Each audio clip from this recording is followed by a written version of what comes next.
Welcome to episode 16 of Space to Lead. I am your host, David LeBlanc. Today, I wanted to shift gears a bit and talk about something that came up in a recent episode. A guest used the word sissy.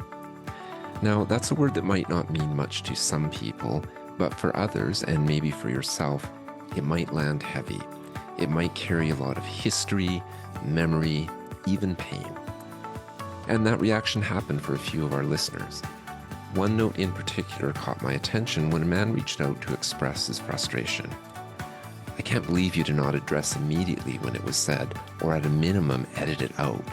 Very offensive language for me as a gay man. It was an interesting response for me, as I'm also a gay man and have a long relationship with the word sissy.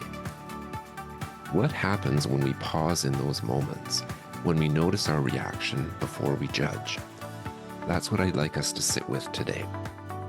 Welcome to Space to Lead, the podcast where leaders and teams come together to learn, grow, and thrive. Each episode brings fresh insights and real conversations with leaders and industry experts who are shaping the future of leadership. We explore strategies to build dynamic, engaging cultures, whether you're leading from the front or making an impact within your team. So take a deep breath, make some space, and let's lead together. Let me tell you a bit more about what happened. When my guest used the word sissy on air, I noticed. A little voice recognized it and said, "Wait, is that okay? We don't use that word anymore." But then I thought, why am I reacting this way? Is it because the word itself is always harmful? Or is it because of my own history with it? And I chose in that moment to continue our conversation as planned. As a child, I was bullied relentlessly, and sissy was one of those go-to insults. It was meant to shame, to put me in a box, to say, "You're weak, you're not man enough." And for a boy who already felt different, already sensed he didn't fit in the mold, the word stung. The word showed up for me at home, at school, and at church. I vividly recall one instant and how it impacted me.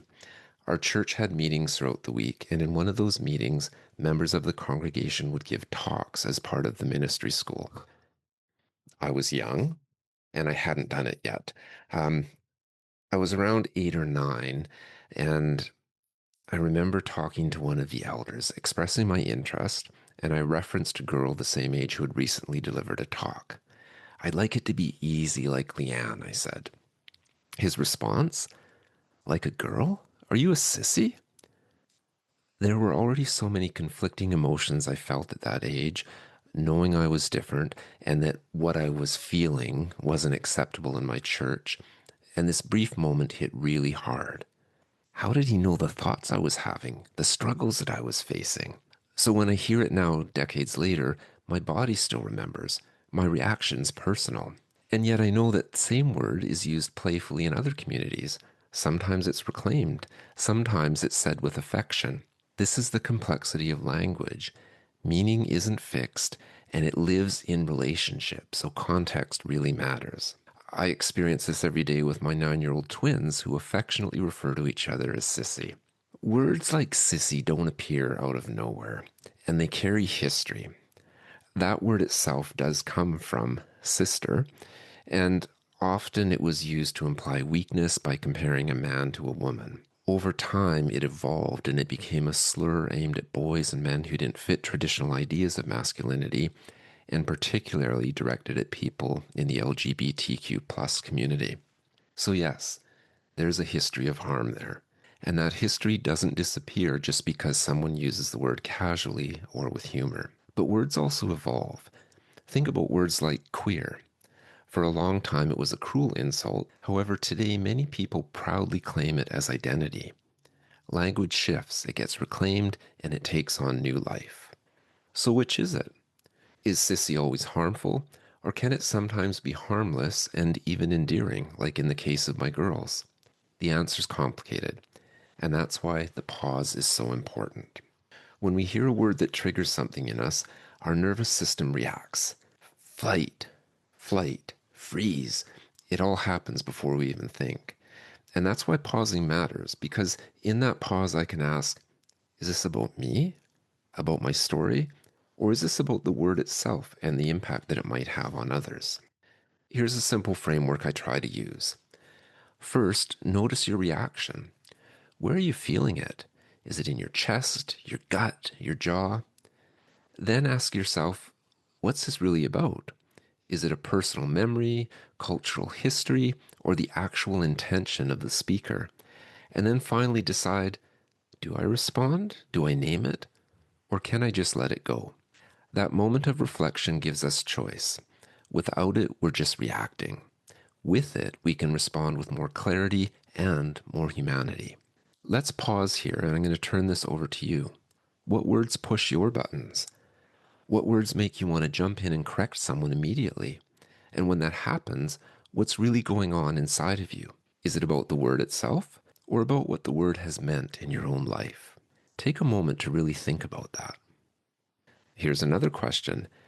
Have you ever judged someone for the words they used, only to realize later they meant no harm? Or maybe their intention was different than your interpretation? That space between intention and impact is tricky, and it's where so much misunderstanding lives. This is where culture comes in as well. We live in a time when certain words are being questioned, challenged, even canceled, sometimes for good reason. Sometimes, though, perhaps a little bit too quickly. On one hand, protecting people from harm is important because words can be violent. They can exclude. They can reinforce systems of power and prejudice. On the other hand, shutting down every word without dialogue doesn't always create understanding. Sometimes it creates silence, resentment, and fear. So how do we balance it? How do we hold space for both truth and grace? Maybe the answer isn't in making a list of forbidden words. Maybe it's in practicing curiosity, asking, what's this word doing here in this moment? What impact is it having? And what conversation could it open up? So here's my invitation to you. The next time a word catches you off guard, don't rush to judgment. Notice your reaction. Pause. Ask yourself, is this about me? About history? About the speaker? Or is it about the culture that we live in?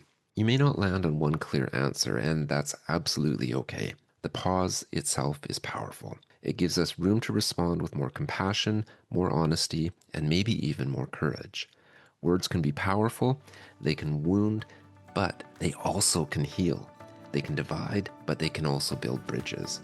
Let's use them wisely, and when in doubt, pause. Thank you so much for joining me on this episode of Space to Lead. If this conversation stirred something in you, I'd love to hear your story. What words carry power for you? Drop me a note or connect online, because this is the kind of dialogue we need, not to cancel each other, but to understand each other.